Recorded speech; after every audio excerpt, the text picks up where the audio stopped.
It is MMA Strategy Show right here on Awesemo.com. I am Jason Floyd. That is the fighter, Pete Rogers Jr. Pete, how you doing on this Thursday afternoon? Yeah, my time's all messed up. And, excited to break down this big card. I mean, this is a larger card than what we've been dealing with. And some changes, some fights getting, rebooked. And then, Romanov's finally here, Jason. I get to finally see my boy fight in the UFC. Yeah, we were talking a little earlier, and you're like, oh, by the way, we do already have some change this card. So, all right, Pete, let's just start here. We know we already have one fighter off the card. I'm still saying 1.5. Under, over. Over now. You just smash the over. You don't even think about it.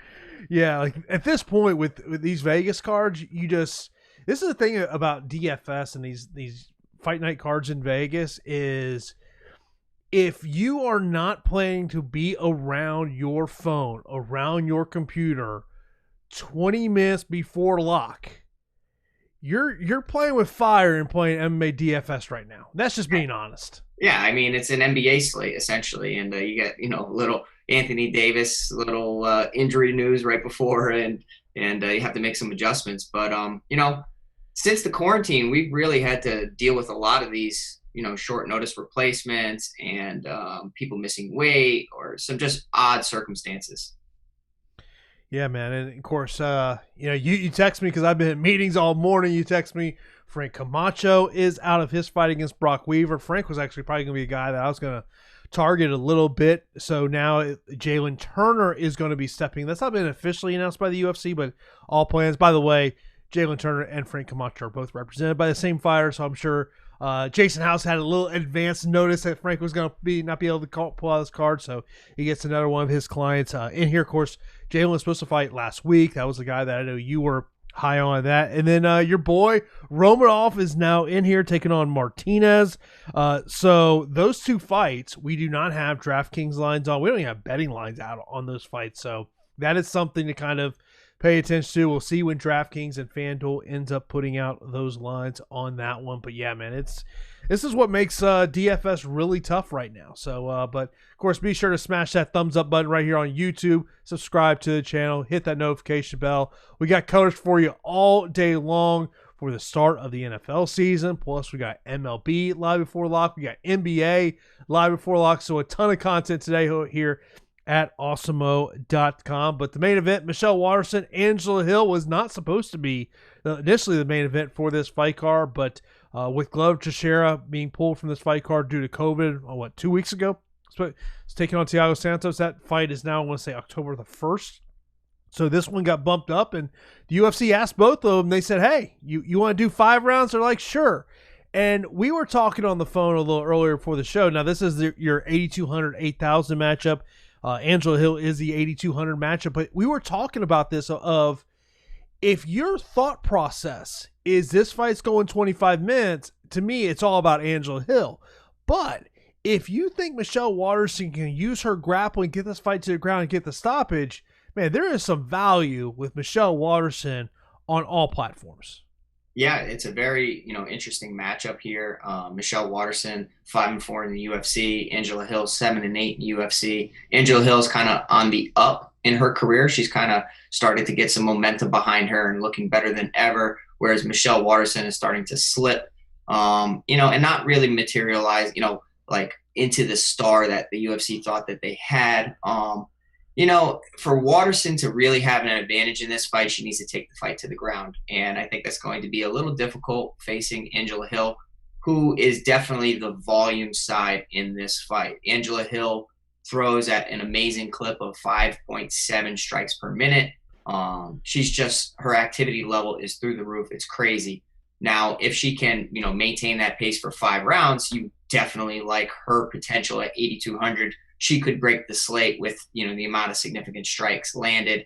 I do like Michelle Waterson, though, at 8,000 as a value play.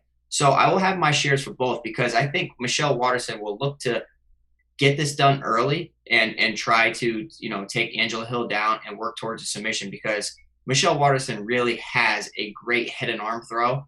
And with a fighter like Angela Hill, who enjoys the clinch so much, that head and arm throw is going to be there, plenty of times because whenever you have a Thai fighter looking for a Muay Thai plum on, to grab a hold of your neck and control you for knees and elbows, all you have to do is wrap around that head and throw that head and arm throw. So if Michelle Waterson is smart and she's out of a great camp, that's definitely the strategy.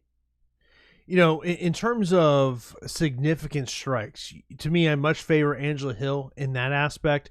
If you go back to the last time we saw Michelle Waterson, a 25-man fight against Joanna Jędrzejczyk, basically 11 months ago, 10 months ago, the fight card that was here in my hometown of Tampa, she only landed 58 significant strikes. That's not exactly the volume you're going to look for, particularly when you're talking about Joanna. I mean, look, Joanna wants to keep it on the feet, just like Angela Hill wants to keep it on the feet. So that's where I have a little bit of concern of Michelle Waterson. Look, am I going to have shares of Michelle Waterson? Of course I am. But if this fight's a 25-minute fight and Angela Hill is able to keep it on the feet, I don't know how much I really like Michelle Waterson in this spot. Yeah, I don't blame you. And the one thing that you have to, bring into consideration is how taxing takedowns are on your cardio. So if Michelle Waterson lands a few takedowns, that could zap the energy of Angela Hill. And even though she has an amazing gas tank, no matter how good shape you're in, if you're going from striking to grappling exchanges, you're going to get fatigued. That's just the reality of it. Angela Hill, if I look at her resume, I mean, obviously the split decision loss to Claudia Gadelha that she arguably won. A lot of MMA media thought that she won that fight. Loma Lookboonmee, Hannah Cyphers, Ariana Carnelosi, not the top of the division by any means, whereas Michelle Waterson just dropped the split to Carla Esparza, Joanna Jędrzejczyk, Karolina Kowalkiewicz, Felice Herrick, Courtney Casey. So I do think that even though Michelle Waterson has been slipping of late, she has been fighting the better opposition.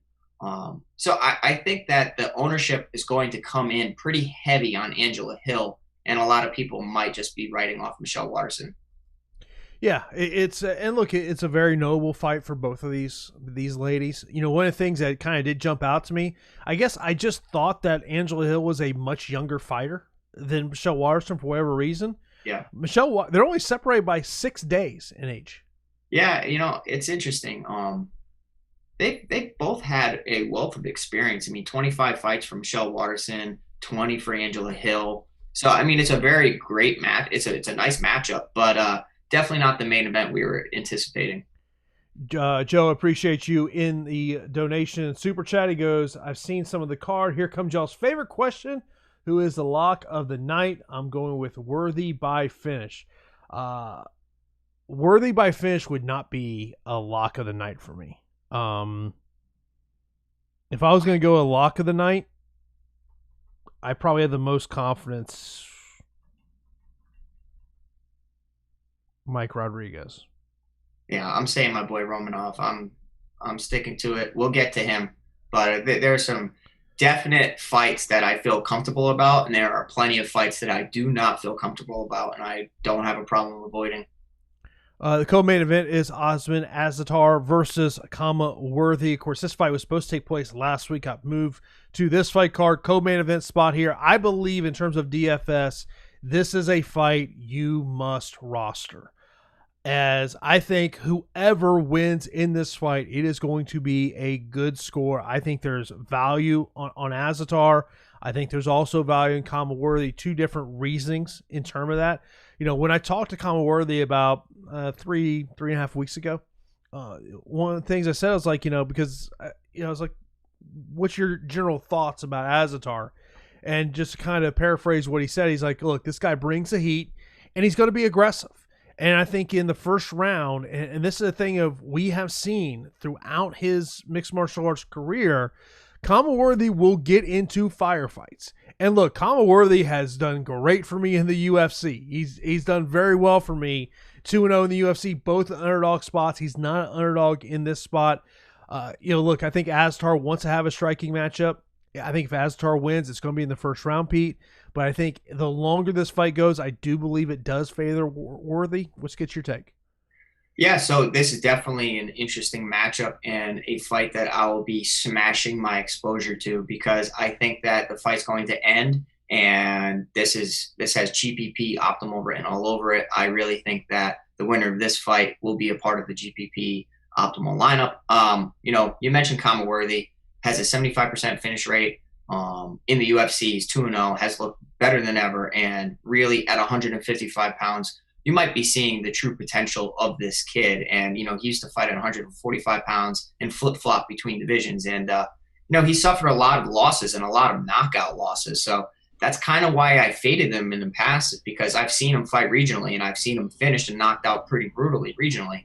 Going up against a knockout artist who's 12-0 in Azaitar, who has a 92% finish rate, this is a very dangerous matchup because, you can only get away with engaging in firefights so many times. And then, your Achilles heel will ultimately start to show. And Kama Worthy's striking defense, it's a little lacking, and it's because of his aggressiveness. When he's over aggressive, he leaves himself open. So I will have my exposure here to Azaitar at 7,700, but I'm not avoiding Kama Worthy because the guy, since he's made it into the UFC, has been, he's been incredible. I think that, I do think that a shot lands for Azaitar and he puts away Kama Worthy. But if you tell me that, Kama Worthy, as the fight goes on, works towards a submission or a late finish, I wouldn't be surprised, because I agree with you. The UFC experience, the overall fight experience, 22 fights versus 12 fights, I think will start to show as the fight goes on. So have your exposure to this fight. And Azaitar as a 7K option is definitely someone to circle.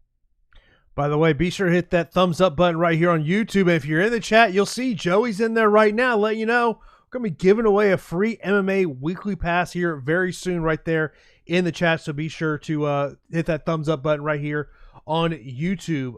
Lee asked about Kama Worthy on FanDuel.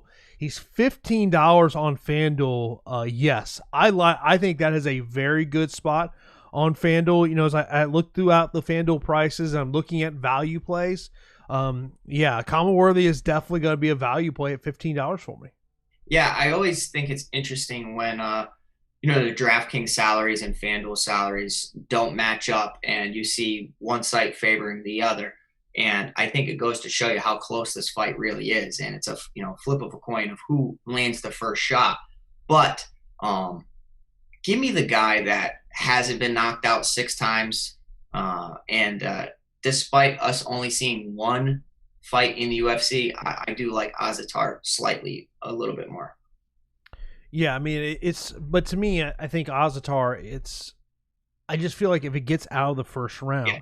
By the way, fight goes the distance. Didn't mention this on Michelle Waterson and Angela Hill. That is minus 290 on the betting lines. Now, by the way, if you want to see the betting lines for this fight, be sure to go to Awesemo.com right there at the top of the page. Odds Shopper to see what the odds are for these fights. Azaitar Worthy plus 195. So what's that tell you what the odd makers think? Yeah, I'd agree with it. And I think somebody's getting finished. I really do. I think it's a fight to target. Yeah, it's definitely a fight that I am going to target. Up next, we're going to talk about a female matchup, Andrea Lee and Roxanne Modafferi. Andrea Lee, 8,900 on DK, 7,300 for Roxanne. If you want some value on Roxanne on FanDuel, $9. Yeah, the disrespect to Roxanne Modafferi is crazy. And I get it. The girl has 17 losses, but we have to really take that experience into consideration. I mean, 41 fights is 41 fights, Jason, and she's fought the who's who as far as women's MMA. And Modafferi did beat Andrea Lee 6 years ago. So I know that was a split decision, and they're not the same fighters that they were. And I would say that Modafferi has better striking now than she ever has. And I know it's really not at Andrea Lee's level, but it's a hell of a lot better than what it was. And Roxanne Modafferi is always a threat to take opponents down and to hunt submissions. And I think that's why I'm looking at her for a few of my lineups. Now, should Andrea Lee, 6 years from that split decision loss to Roxanne Modafferi, go out there and get it done? She should. She's better now. She has better takedown defense now, better striking. But Roxanne always seems to find a way to get the fight to the ground, whether she gets put on her back and then sweeps. The girl has amazing sweeps, but top pressure is great. 7,300. a name to circle for sure. Minus 385. Fight goes the distance. It's going to be a long night, Jason. It is going to be a long night. Yeah, this is a number I'm going to bring up throughout when we talk about every fight because, one of the things I always say about when you're building your DFS lineups is look at the betting lines. Yeah. And also look at how they flowed from when they started. How did the betting public bet it? Did they was it particularly start hammering one side or not? It's a tool that I use every week of figuring out, okay, what does the public think about the fights? And looking at our ownership projections over at Awesemo.com that Alex puts out there of, okay, where can I find some advantages? Yeah, and I think that's the reporter in you, because the fighter in me, I don't like odds. You know what I mean? Like, 'cause I just know how unpredictable the sport is, and unlike anything else, it can change with one shot. We've seen it. If you think about Roosevelt Roberts when he fought Jim Miller, he slipped on the canvas. He slipped on the canvas and is now in a very inferior position. So, I'm not a big fan of odds, but I do take a look at them. Yeah, no, it's something to me that you definitely have to consider. There's no doubt about it. It's something that you definitely have to consider there. Andrea Lee on DraftKings at $19. If she can, when you look at the takedown defense points on FanDuel, yeah, that might be a sneaky FanDuel play. Even though I don't love the play at all. Like if you told me if I was going to play a side, I'd probably play Roxanne for the value. Yeah, Roxanne should be the FanDuel chalk over there at $9, just because it allows you to get to the high-end options. So anticipate heavy ownership over on FanDuel. But I like what you're saying. Roxanne's shot to win this is take the fight down to the mat. And if you look at it, she somewhat fails miserably at doing so. She has a 21% takedown accuracy, and that is not good. But with a girl with her skills on the mat, it takes one takedown to get the position they need, or get your back and work towards a submission. But I do like Andrea Lee over on FanDuel at 19 because of those bonus points. By the way, if you're in the chat, Joey's giving away a free weekly MMA pass, so be sure to check out that as he's popped over a question for you. Also got to mention, be sure you're following Awesemo on Twitter at Awesemo_com. Right now, we have got a giveaway going on over there. Just check out the pinned tweet of how you can win an Awesemo NFL year pass. That's a $250 value. Go over right now to our Twitter account to see about that giveaway that we do have going on over there. Also, we'll let you know about, of course, if you're looking to play some other sports, DFS-wise today, free premium content we got over at Awesemo.com today. We've got the top showdown and single game plays for DraftKings and FanDuel for the NFL, also NBA player projections and MLB lineup builder. I will tell you, once we kind of get done here, I'll be starting looking at my MLB lineups. Gotta put some lineups together here tonight, Pete, for this one. But let's move on here. We got Ed Herman and Mike Rodriguez, a fight that was put together 10 days ago, basically. I'll tell you a little story. So I interviewed Mike, I want to say on a Tuesday. And then Wednesday night, I'm sitting at home. It's like 11 midnight, something like that. Just sitting playing Madden. And I get a text from one of Mike's people, goes, "Hey, are you planning to release that interview you did yesterday anytime soon?" I go, yeah.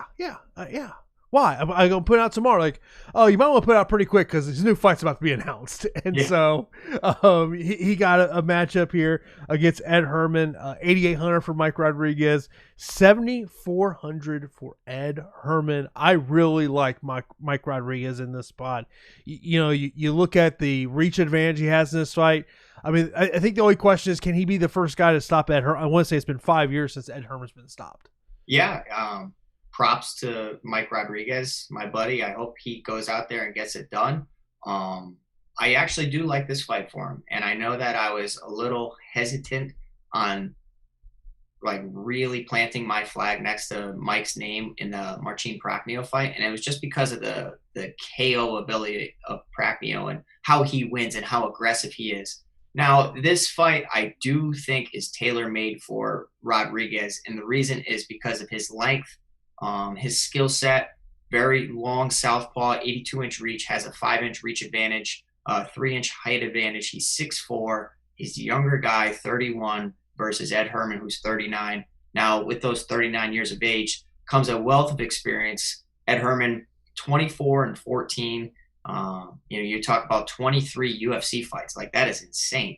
I like Mike Rodriguez to stay on the outside and pick him apart because Ed Herman, he has, resorted to takedowns to get wins in the past, but the guy likes to strike. I mean, he'll be in there striking with Mike Rodriguez. This is a matchup where Mike should be able to showcase his skills. He has good kicks, whereas Ed Herman really just relies on his hands and his low kicks. In the clinch, we see what Mike can do if Ed Herman tries to dirty box him.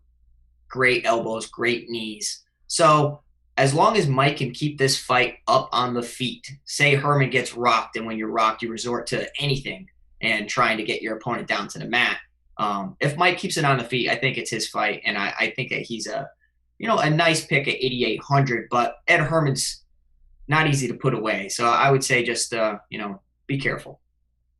Yeah, no, I think it's played Mike Rodriguez, or I can't really recommend playing Ed Herman.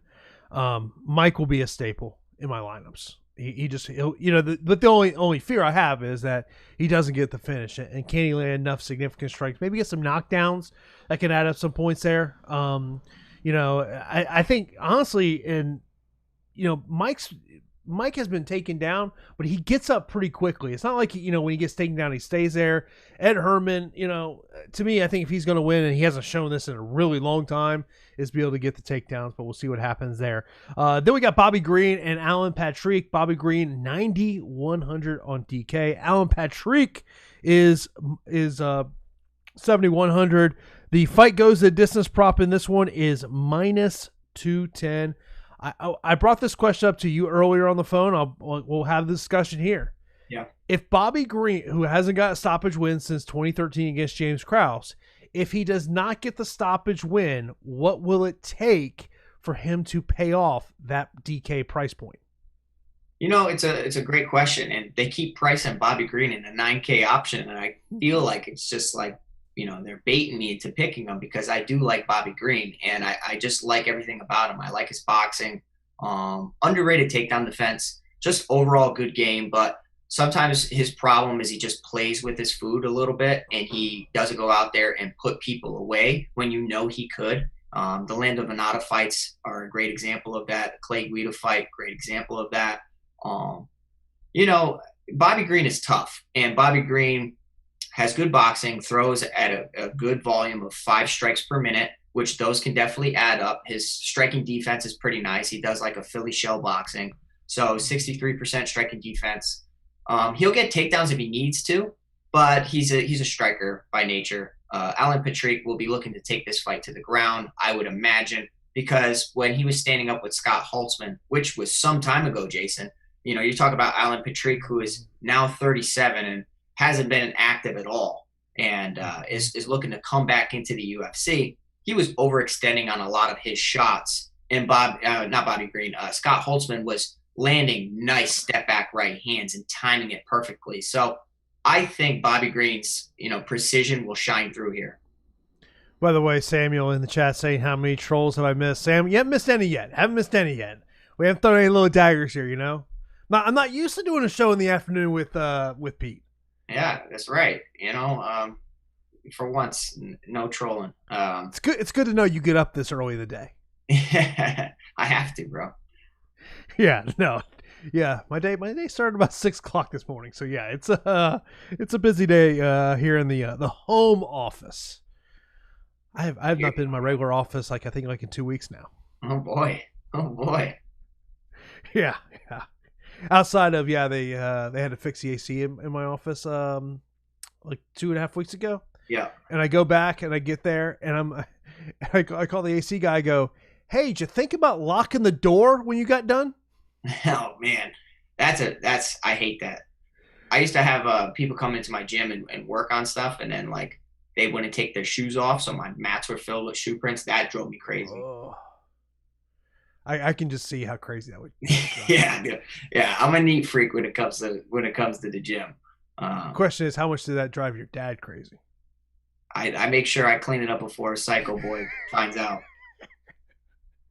I saw his post on Facebook about hoarding this morning. Oh Lord. Your dad looks like he might, kind of collect some things. Oh yeah. But let's move on here. We got Billy Q and Kyle Nelson. Billy Q, one of the highest salary fighters on this card at 9,300, taking on Kyle Nelson. And if you look at the fight goes the distance prop, this is probably a fight you should look at potentially targeting plus 155. Yeah, I like this fight. The 9K options are weird. This card in general is very difficult from a DFS aspect. So many things can happen, and so many people are just in weird spots. I do like Billy here at 9,300. It's a heavy price tag, but I'm willing to pay it. The guy has shown that he's on such a roll now.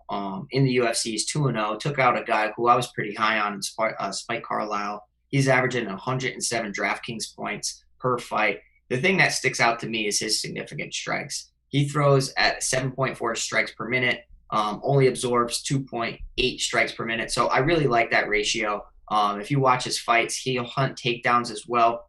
Early on, Billy Q, and we're talking years back now because he's been on such a roll, he does get put in bad positions, Jason, where he's like in losing positions. He's on the bottom, getting ground and pounded, or somebody's taking his back.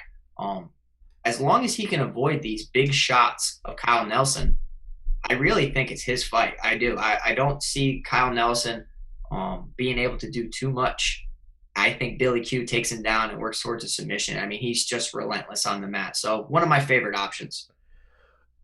The only concern I have with Billy is sometimes he does get off to slow starts. Yeah. But he's kind of like once he gets going, his volume picks up, his pace picks up. I mean, if you look at his submission attempts, he attempts 3 submissions per 15 minutes. That is great. I want guys that are hunting KOs, ground and pound TKOs, or trying to get them out of there via submission.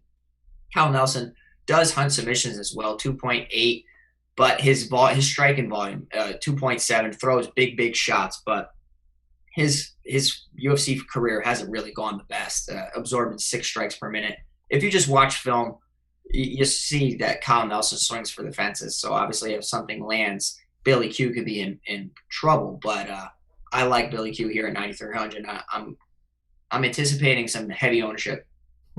Yeah, looking at our ownership projections right now, he is the second highest owned fighter right now on DraftKings. Of course, if you want to get access to those ownership projections, what you want to do is sign up for Awesemo Plus MMA Weekly Pass for $8.95. This gives you full access to our fighter projections, ownership projections, and the top fighters tool. So you got to check out that today. Go to awesemo.com/join to sign up for an MMA Plus Weekly Pass there. Up next, I think I truly feel Tyson Nam is going to be a highly owned fighter this week. Agreed?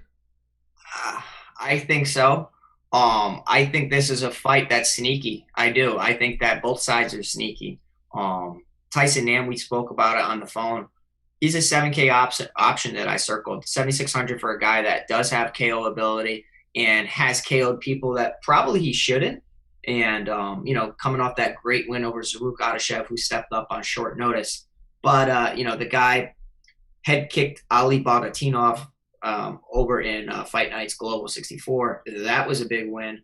And the first time I ever heard about Tyson Nam was when I was so big on Eduardo Dantas from Bellator. And he took a local fight to stay active outside of Bellator, right? Mm-hmm. And ended up getting knocked out in round 1 by who? Tyson Nam. So Tyson Nam packs a heavy punch. Now, going up against Matt Schnell, who he's good overall. Like, the guy has good striking and really, really sneaky submission ability. And I think that most of his wins come by submission. You're going up against Tyson Nam, who has never been submitted in his MMA career, and the guy has a 19-11 record. So that might be hard to come by. The big thing for concern here is how Matt Schnell can take a shot. Can he really take a shot? We've seen Rob Font stop him. And then I don't know if you've ever seen this fight, the Hector Sandoval fight, when he's basically trying to hook a leg to go for a leg lock. And the weirdest little short hammer fists. One stunned him, and then like they didn't even look powerful, Jason, but obviously you just hit that right spot. They put him out pretty bad. And then you think about his most recent loss, overhand right knockout to Alexandre Pantoja. So the guy has shown chin issues. I think Tyson Nam's a nice value here. I'll have plenty. Yeah, and in terms of, I know Schnell's done work past couple weeks at Fortis. He had been ATT for a while back in Louisiana. So, the chin definitely is a question mark. And look, I've known Tyson Nam for years. Tyson Nam wants, he wants to engage in a kickboxing matchup. That's what Tyson Nam wants to do. So I think the value, particularly on DraftKings at 7,600, he's actually $17 on FanDuel, $16 for Matt Schnell. So I like it a little bit more on the DK side of things. Next up, we'll talk about Julia Avila taking on Sajara Eubanks. Avila is the biggest favorite on DraftKings at 9,400. This is minus 170 to go the distance. The price tag on Julia at 9,400 is a little nervous for me. Of do I want to pay that much for her? Where with Sajara, the one thing is look, she's got talent, but she wears down as the fight goes on. My goodness, talk about wide odds. And I don't like this fight for either fighter. I know that sounds crazy, but Julia Avila is relatively unproven in the UFC. She has shown that she's an aggressive fighter, but getting a quick stoppage win over Gina Mazzani her last time out in 22 seconds. Okay, that's nice. That was a great performance. A decision win over Pani Kianzad, who has really improved over the years, but she's not like a top talent by any means. Sajara Eubanks had so much hype, coming from the Ultimate Fighter, and a lot of people had some high hopes for her, thinking that she was going to do some great things in the division. Ultimately now at 135 pounds, the girl is amazing skill-wise, but really fades as the fight goes on. She struggles with the cardio, and it's just the truth. And I think that's why the odds are favoring Julia Avila, because she has a great gas tank. She seems aggressive from bell to bell. She seems like she can avoid bad positions. She's a brown belt in Brazilian Jiu-Jitsu. Sajara Eubanks has great takedowns and is a black belt in Brazilian Jiu-Jitsu. So hopefully Julia Avila can not get put in some terrible positions.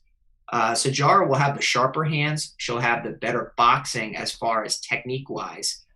Julia Avila will be the more aggressive, will have the higher volume. I just hope that she doesn't run into a shot, and that's always a potential problem, is when you have a volume striker going up against a power striker with good foundations, good fundamentals. Sajara's been working a lot with Mark Henry, who does wonders as far as boxing, but I hope Sajara starts to address her cardio, because she can really make her mark in this division if she fixes that. Yeah. Question in the chat from Samuel says, will Avila be like what Kelleher was last week as a non-top value chalk play? I don't know, man, because, okay, so let's think. Avila's not going to go out there and get rid of Eubanks in one round. I don't see that happening. She's priced up like she needs to. Okay, so that's out of the realm of possibility. Eubanks can definitely clip her with a big shot. I think what the pricing is suggesting is that the accumulation of a ton of strikes over 15 minutes or a late finish is possible while Sajara Eubanks is exhausted. When you're exhausted, you're not able to defend yourself like you normally can and normally should be. When you're tired, shots hurt more. If somebody hits you with a body shot, that affects your cardio even more. So a late finish for Julia Avila is not out of the realm of possibility. So I guess I'll have a few lineups with Julia Avila, but it's a tough fight. It really is. It's not a cupcake matchup for either fighter. Yeah, it's a fight that I don't think I'll have many shares in, just because of the pricing. And I mean, look, Eubanks she's a punt play. She's an extreme punt play, and my fear is that it could be, even if she gets a win, it may not be the greatest of scores. Next up, we got Matt Frevola versus Roosevelt Roberts, 7,800 for the steamroller. Matt Frevola and Roosevelt Roberts is 8,400. The fight goes a distance prop on this one is minus 230. I think Frevola is going to be one of the most popular plays at 7,800, and it's because of his takedown ability, averaging 3 takedowns per 15 minutes. If you look at it on paper, Roosevelt Roberts has lost to Vince Pichel and now Jim Miller. So recency bias, more people will be favoring Frevola than Roberts. I do like Roosevelt Roberts here at 8,400. And I'll tell you why. It's because when Matt Frevola was facing Luis Pena was having a ton of success and kind of has a similar build to Roosevelt Roberts, tall and lanky, even though it's an orthodox versus a southpaw fighter. Luis Pena was having a ton of success with his hands and was lighting Matt Frevola up. Now, Frevola is super aggressive. He goes for takedowns. He's tenacious in the first round. He's less dangerous as the fight goes on. But if Luis Pena resorted to guillotine attempts rather than trying to get these Kimura traps and these Kimuras, I think that he actually could have finished Matt Frevola, because Frevola really leaves his neck out there a ton for when he's going for double legs. And if I was fighting Frevola and I'm Roosevelt Roberts, I have a disgusting guillotine choke. I am going to be practicing my takedown defense and my setups for my guillotine, because I already know I'm going to hurt Frevola on the feet and make him want to shoot. So I do like Roosevelt Roberts here at 8,400. Yeah, it's going to be an interesting one. I would probably, the thing with Frevola is, I mean, the positive in him is that him and Billy Q are training partners. So, obviously they've both been pushing each other leading up to this one. But yeah, it's going to be, the only thing, it's just, it may be a fight you have to have the winner in, just because of pricing. I think it is. I think it's one of the fights that I'm circling. I'm circling the worthy Azaitar fight. That's definitely one I want exposure to. The Schnell-Nam fight might be interesting because they're both GPP guys as far as their finishing ability. And then this Roberts Frevola fight's another one. Obviously a fight that just got put in today, Romanov and Martinez. Have you had any chance? I know, obviously we know, Romanov is definitely in your top 8.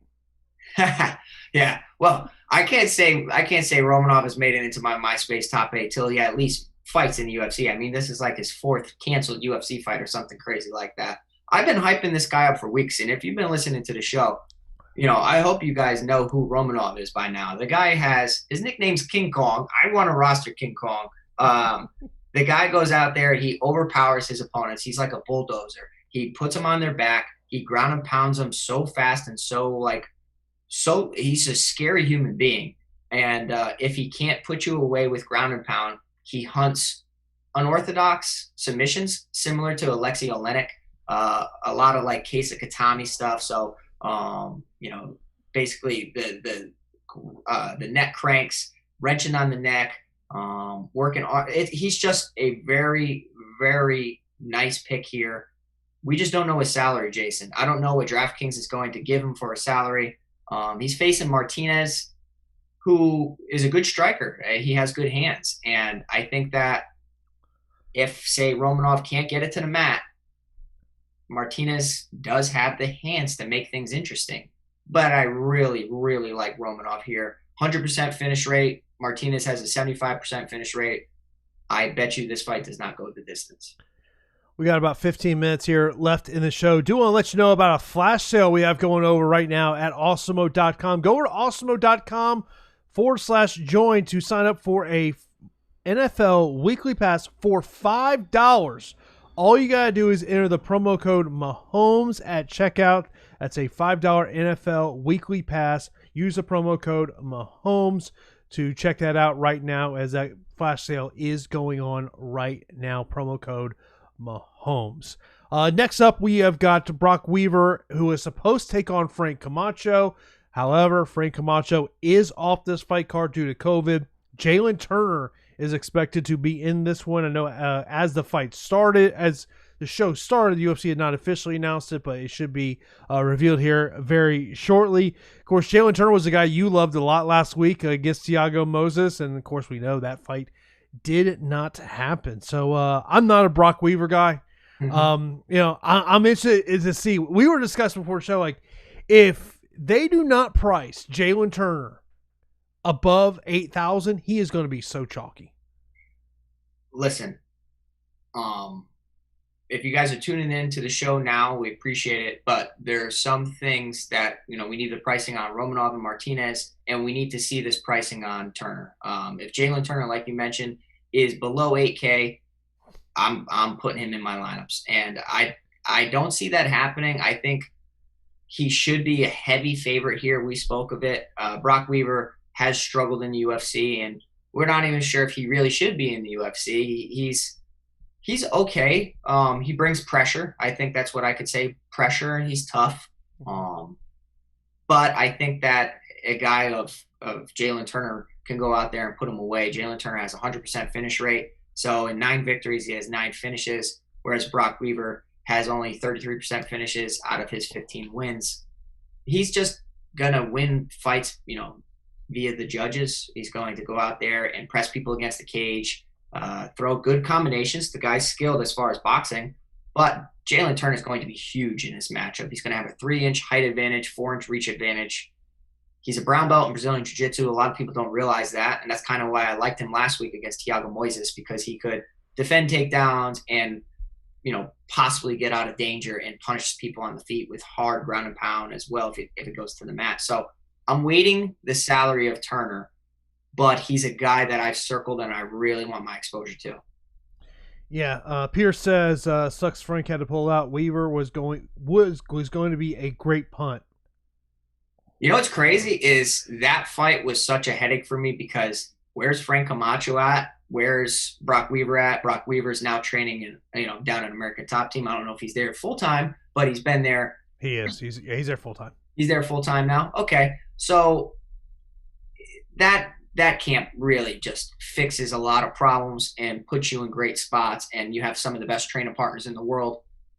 That fight, I'm happy is not happening. I hope Frank Camacho's okay, but Jalen Turner should go out there and beat Brock Weaver pretty easily.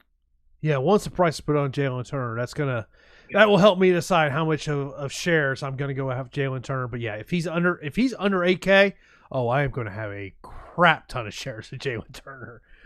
Next up, we have Brian Barberena versus Anthony Ivy. Brian Barberena 9,000, 7,200 for Anthony Ivy. Of course, did not go well for Anthony Ivy in his debut in the UFC against Aguilera.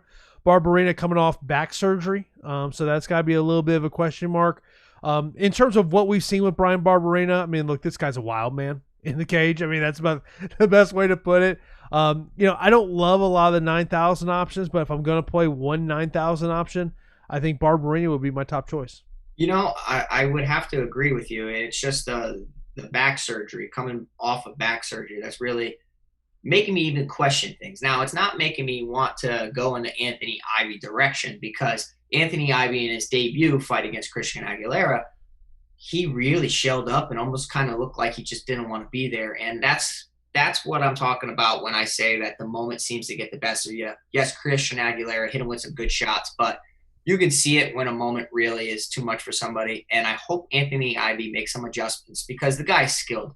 Regionally, he's captured some great titles and has a good style. Takes people down, works for submissions or heavy ground and pound. So the guy is talented when it comes to grappling. Now, Barberena has fought some legitimate people, and I think this should be, a very easy Barberena victory. The only reason I'm really debating this is because of the back surgery. How limited is he? How is his camp? How recovered is he? I mean, Barberena fought Chad Lepre, Sage Norcutt, Warley Alves, Colby Covington, Leon Edwards, Jake Ellenberger, Vicente Luque, Randy Brown. If you remember the Vicente Luque fight, he was putting a whooping on Vicente Luque for quite some time. and then a late finish, a late turnaround. Vicente Luque came from behind and knocked him out. The risk with Brian Barberena is his takedown defense. 47% can get controlled on the mat, but I feel like even a limited or a Brian Barberena of late can still get this victory over Anthony Ivy. Yeah, to me, I'll have a decent amount of shares of Brian Barberena. Then our first fight, what we expect to be the first fight of the night, Sabina Mazo and Justine Kish. Mazo 9,200, Kish 7,000. Fight goes the distance, prop Pete, minus 300. Gosh, man, I wish I didn't have to break this fight down, but I do. Mazo against Kish. Mazo should win the fight, in my opinion. I think that Mazo has the better striking. Kish is the most erratic fighter I've ever seen. She dances.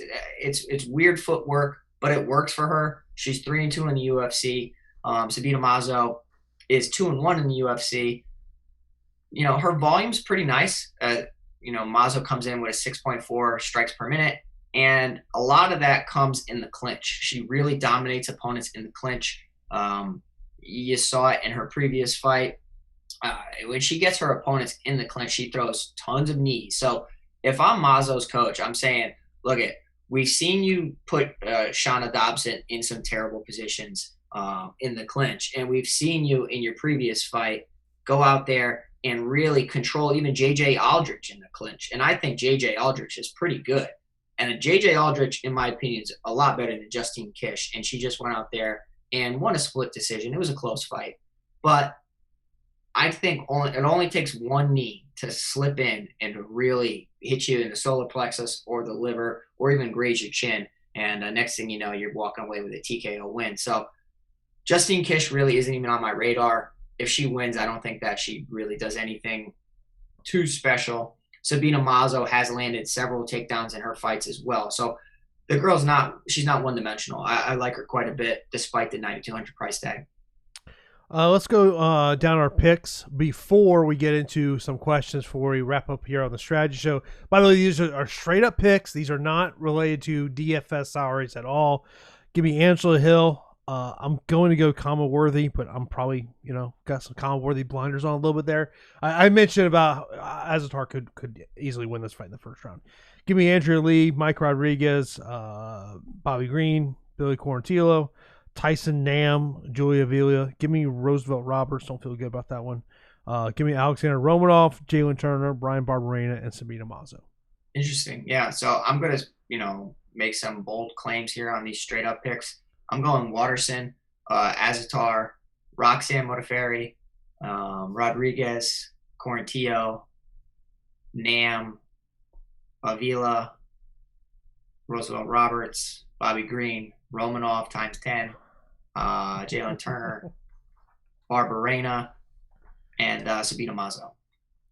Boy, if Romanov doesn't win, I might need to check up on you on Saturday. Hey, I know. Well, I mean, if he doesn't win, I'm going to use the excuse that the guy's been scheduled for 5 different fights and has probably had to cut weight or whatever. But Romanov, man, the guy's good. Let's get some questions in here. Some of these questions have come out throughout the show. Top 3 fights to target. Give me Azaitar Worthy. Give me Waterson Hill. Herman Rodriguez. Are you talking cash for Waterson Hill? Or are you talking GPP? I would say both. The price, the price. Right. Because it comes down to price point too. Well, okay, but if Waterson wins a 5-round decision, I really don't think that she pays off. That's definitely the tough part of that, yeah. But what if she gets to fight the ground and submits her? Yeah, absolutely. So I'll definitely say that wouldn't be in my top 3. It's in my top 5. I would say Worthy Azaitar is probably the number 1 fight I'll be targeting. Romanov Martinez fight. And then what's the other one I said? Roberts Favola, I think, is a sneaky one. Cash cornerstones for FanDuel. Ugh, goodness. So, looking at what we know of FanDuel right now, My I want to see how the weigh-ins cornerstones. go too, Jason. You know, Yeah, my cornerstones would probably be Mike Rodriguez, Tyson Nam. If I was going to add a third, I'm trying to find you some value here.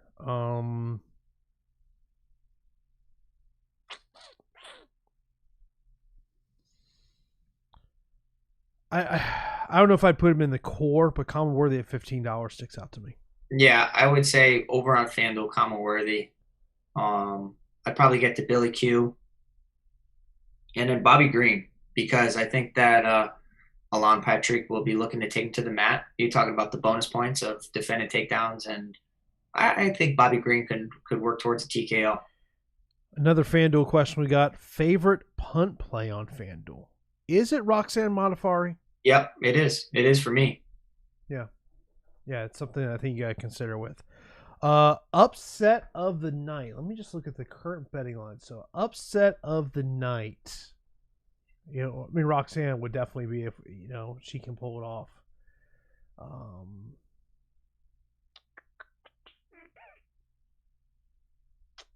I think Ivy is another one if he goes. Yeah, he gets to the ground. Yeah, if he gets it to the ground and say Barboza is hampered. Yeah, I think that's definitely something to consider there. Top two favorites and top two dogs. My top two favorites would be Mike Rodriguez and Bobby Green. I just don't know if Bobby Green gets enough in terms of DFS. My top two underdogs. Let me see. Is Tyson Am still an underdog? Yes, he is. Well, actually, no. He's a favorite now at this point. He's minus 115. He was plus 135 when that line opened. So yeah, somebody hammered that. Top two underdogs. Underdogs are tough. I would say Azaitar is for me. Yeah, plus 115. Yeah.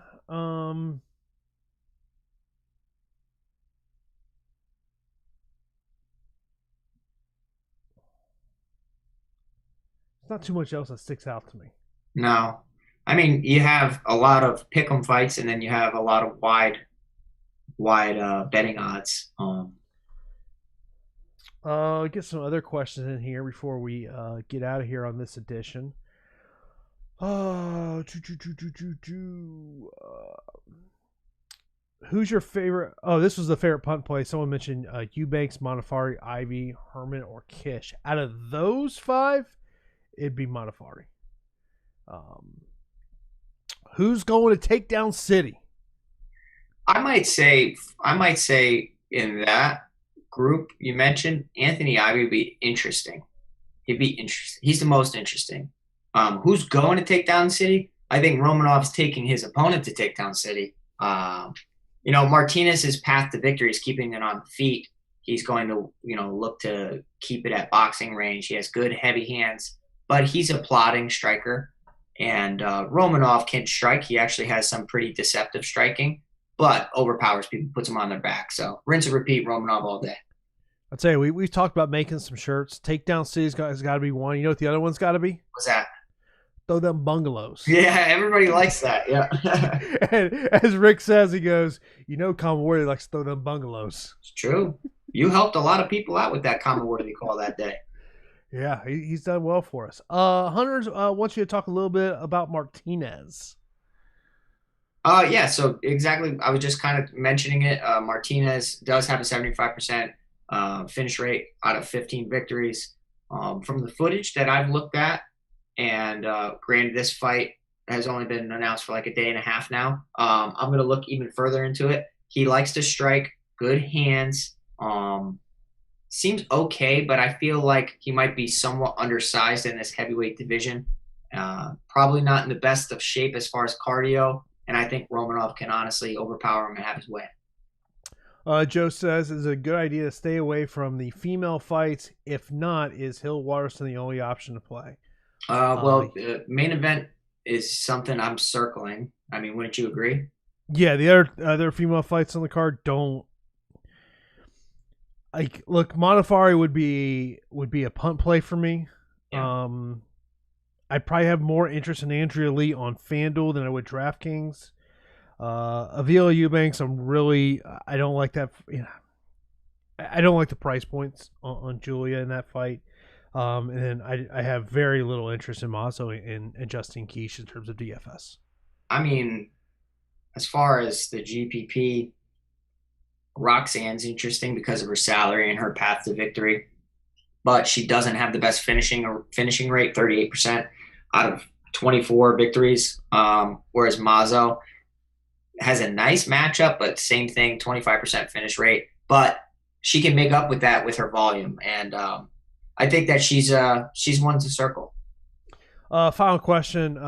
Pierce says, a little off topic. What do you guys think about Chimaev getting booked for 2 fights? Of course, going to fight Gerald Meerschaert next week, and then after that, they're going to book him to take on Damian Maia. You know what I got to say about that, Pete?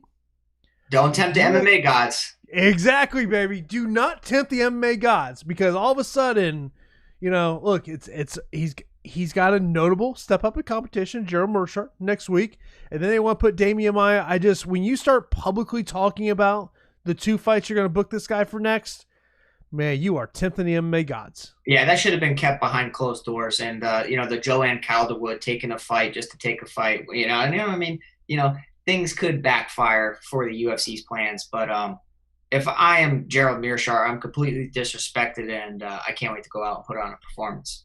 By the way, this week's card starts at 5 p.m. Eastern time on Saturday, so I believe Live Before Lock is going to be, I want to say it's either 3:30 or 4 o'clock. If you follow us on social media, we'll let you know, but just to let you know, earlier fight card this week, main card starts at 8 p.m. Eastern time. So that is going to do it for this edition of the MMA Strategy Show. Of course, be sure to always check out the show every Thursday and Saturday. We'll let you know what day in the week we will be on next week. We're trying to figure out exactly what's going to work for both Pete and I's schedules. That's going to do it for this edition of the MMA Strategy Show right here on Awesemo.com.